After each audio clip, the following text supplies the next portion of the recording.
Sana nga lang itong 361 degrees Helios 2 Plus ay hindi mawala sa market katulad ng 361 degrees Helios dahil sa maraming makakatipid. Kapag tinitinan ko yung midsole ng sapatos na ito, itong 361 degrees Helios 2 Plus ay makapal siya. So, possible ba na max cushioning itong sapatos na to? At kapag titinan mo, yung presyo nito sa ngayon ay nasa 2,700 plus lang. So, ano kaya ang may experience natin sa 2,700 plus at sa makapal ng midsole ng sapatos na ito? So, tara, pag-usapan natin ito. Disclosure, itong sapatos ay nag-request ako ng pre-sample sa official authorized sellers ng 361 degrees na nakabase sa TikTok shop para gawa ng review. Pero hindi ako binabayaran para gamitin o gawan ito ng review at lahat ng sasabihin ko dito o magiging opinion ko ay based sa honest at real world experience ko. Pag-usapan natin guys ang specs nitong sapatos. Unahin natin dito sa midsole niya. Ang midsole nito ay Primo Super Critical na merong kapal dito sa forefoot na 33mm tapos dito naman sa heel ay 39mm. So meron siyang 6mm drop. Kapag tinitinan ko ng ganitong angle yung kanyang midsole at ganitong angle yung kanyang outsole, pansin na pansin yung pagiging malapad niya. Meron itong lapad dito sa may bandang forefoot na 123mm, tapos dito naman sa gitna ay 84mm, tapos dito naman sa heel ay 100mm. So malapad talaga guys yung kanyang outsole. Kapag malapad ang outsole, mas malawak yung contact natin sa ground, so mas stable yung ating stride. Bukod pa dito, yung design guys ng midsole niya dito sa may bandang heel ay pataas. Dito rin sa kabila, pataas din. Pansin na pansin din dito yung lateral side flare. So kung gumagalaw yung paa mo ng pagganito o kaya ay pagganito, yung mga design na yan ang sasalo ng impact kapag tumatapa ka sa ground para mas maging stable yung stride mo. Yung rubber outsole naman ito guys, dito sa may bandang forefoot, ang nakalagay dito ay gecko grip para sa wet anti-slip. Dito naman sa may bandang heel, ang nakalagay dito ay HART, H-A-R-T, na high wear resistant para sa durability. Yung kapal naman guys ng rubber outsole nito ay 3mm. Tapos kung mapapansin nyo, full coverage ito dahil sa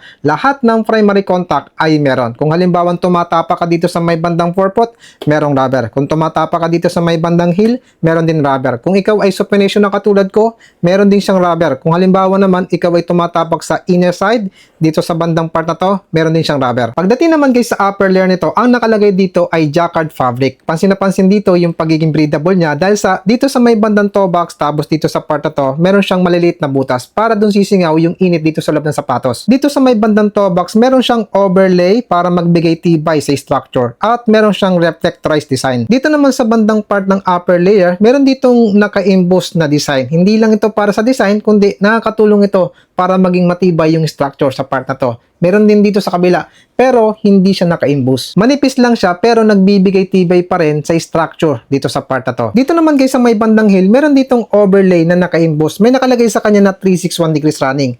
Firm ito. Meron din dito sa kabila na overlay. Dito naman sa back, firm. So, ibig sabihin, fully supported ang structure ng upper. So, kung meron kang stability issue, pwede mo ito gamitin. Yung tang naman ito guys ay meron makapal na padding. Tapos, yung kanyang collar lining, makapal din. Malambot yung nararamdaman ko dito. So, nakakatulong ito para maging comfortable yung paa natin dito. Lalo na kung tumatakbo tayo ng mahabang distance. Ito naman guys yung kanyang insole. Makapal guys yung kanyang insole. Try natin kuha ng estimated na sukat. So, nakakuha ko dito ng 5.7 mm. Estimated lang yan guys. Malambot, yung pagiging malambot ito nakakatulong sa cushioning ng sapatos.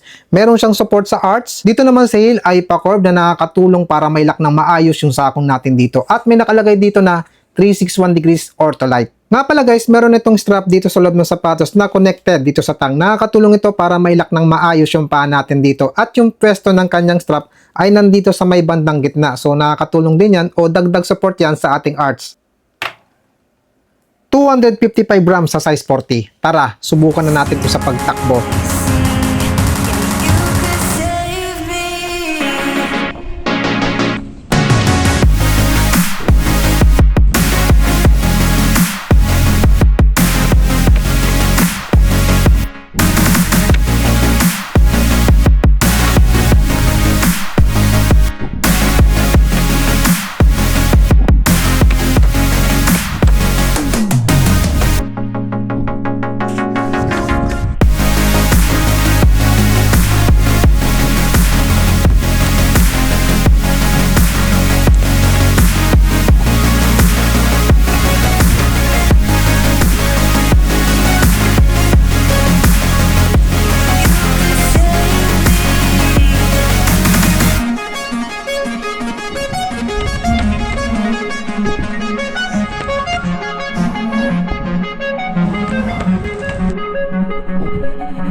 So bago natin pag-usapan kung ano na-experience ko sa sapatos na ito, friendly reminder lang guys, kung ano man ang experience ko sa sapatos na ito ay hindi 100% na yun din ang may experience nyo dito. Napaka-subjective niyan dahil sa magkakaiba tayo ng height, timbang, foot strike, cadence at running form. Nung naglalakad ako bago tumakbo, nararamdaman ko sa midsole nito ay firm, tapos ramdam ko yung pagiging makapal ng midsole. Nung tumakbo na ako, nagpe-pace ako dito ng 6 minutes per kilometer, 7 minutes per kilometer. Tamang nag-warm up lang ako, malambot na yung nararamdaman ko sa midsole nito. At habang nadadagdagan ng distance yung takbo ko, nasa 3 kilometers ako nito, mas lumambot pa yung midsole nito. At masasabi kong itong 361 degrees Helios 2 Plus ay isang max cushioning running shoes dahil sa ang comfortable na nararamdaman ko sa midsole nito. Ibig sabihin lang din yan, yung midsole nito ay hindi kailangan yung i-break ng matagal para lang lumambot ito at maging comfortable sa inyo. Yung pagiging malambot ng midsole nito guys ay may pagkasimilar dito sa Puma Mag Max Nitro 2. Pero guys, hindi sila 100% magkaparehas. Kung titingnan nyo din guys, halos magkaparehas yung geometry o shape ng midsole nilang dalawa.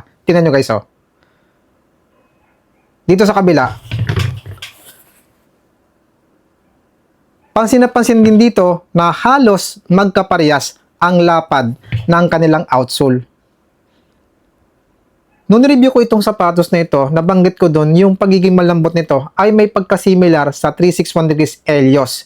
Pero nung sinubukan ko itong 361 degrees Helios 2 Plus, ito yung may pinakamalapit na may pagkasimilar sa pagiging malambot ng midsole nito sa mga sapatos na nabanggit ko doon. So dahil sa na-experience ko sa pagiging malambot ng midsole nito, itong sapatos na ito ay pwede ko magamit sa easy run, sa long slow distance at sa recovery run. Nga pala guys, isa sa nagpapalambot sa midsole ng sapatos na ito ay yung kanyang makapal na insole, yung 361 degrees Ortholite. Ramdam na ramdam ko siya kapag nape-press ng paa ko. So bago natin ipagpatuloy kung ano naging experience ko sa sapatos na ito, baka pwede naman yung i-like yung video ko, pasubscribe naman po ako, malaking tulong ito sa pag-upload ko dito sa YouTube.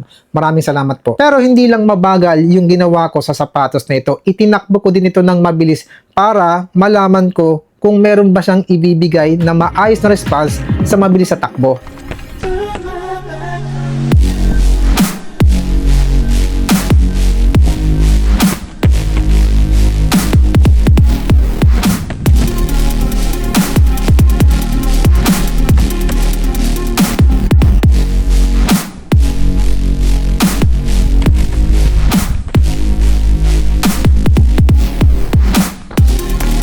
Bouncy nararamdaman ko sa midsole nito, pero guys, hindi malakas, mahina lang dahil sa kapag nape-press ko ng gusto yung kanyang midsole, bumababa siya pero hindi kagad siya nakaka-recover, tumaas, kaya mahina inararamdaman kong bounce dito. At isa pa sa napansin ko sa sapatos na ito, habang tumatakbo ko na mabilis, mabigat siya. So ibig sabihin, itong sapatos na ito para sa akin ay hindi pwede sa speed run. Pagdating naman guys sa stability ng sapatos na ito, stable yung nararamdaman ko dito. Hindi ako nawawalan ng balanse dahil supination ako, yung bagsak ng paa ko ay patagilid. Hindi basta-basta kumukulaps yung midsole dito sa part na to. Pero kapag lumapat na dito sa may bandang forefoot, medyo kumukulap siya ng konti. At nakokontrol siya ng malapad ng outsole dahil sa hindi siya dumediretso. Napansin ko lang guys habang tumatakbo ko, control na control ko yung foot strike ko, kung ano yung tapa ko, dahil sa yung midsole nito dito sa may bandang forefoot ay may pagka-flexible. Nga pala guys, sa rubber outsole niya ay makapit sa kalsada. Tapos sa 21 km na takbo ko dito sa may part na to, meron siyang konting gasgas. Dito sa may bandang part na to, konti lang din yung gasgas niya. Tapos dito sa may bandang gitna ay halos walang kagasgas-gasgas. So tingnan pa rin natin yung durability ng rubber outsole nito pagkatapos kong maitakbo ng 100 kilometers. Pagdating naman guys sa upper nito, nung una kong nakita yung material niya at yung pagkagawa sa kanya ay napaisip ako baka magkaroon ng discomfort yung aking paa dito sa may bandang part na to dahil sa hindi ito stretchable. So syempre kapag tayo tumatakbo ng LSD, mahabang distance, nag-i-spread yung paa natin. So kung halimbawa hindi stretchable yung part na to, sa may gilid na to, yung material niya, ay posibleng magkaroon ng friction dahil sa pag-expand ng ating paa habang tumatakbo ng matagal. Pero sa 21 kilometers sa takbo ko na tumagal ng 2 hours and 24 minutes, hindi naman ako nagkaroon ng discomfort sa paa ko dito sa part na to.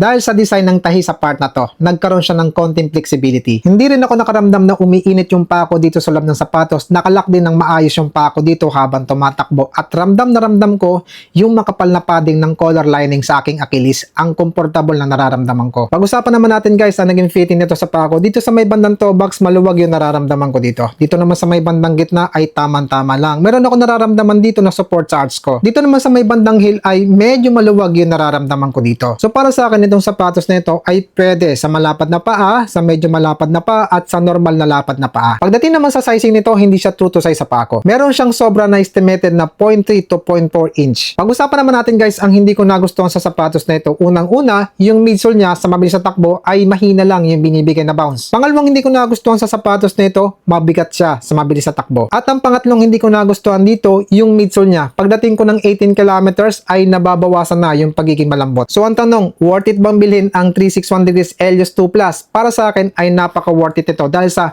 makapal yung midsole, max cushioning nito na pwede natin magamit sa mahabang takbo at ang presyo nito ay nasa 2,700 to 3,000 plus. Pero depende pa rin yan sa preference ninyo. Sana nga lang itong 361 degrees Helios 2 Plus ay hindi mawala sa market katulad nung 361 degrees Helios dahil sa maraming makakatipid sa max cushioning running shoes na to. So yan lang po muna masasabi ko sa sapatos na ito. Kung interested po kayo dito sa sapatos, ilalagay ko po sa description ng link kung saan mabibili. Maraming salamat po sa panonood at suporta. Ingat po kayo, run safe.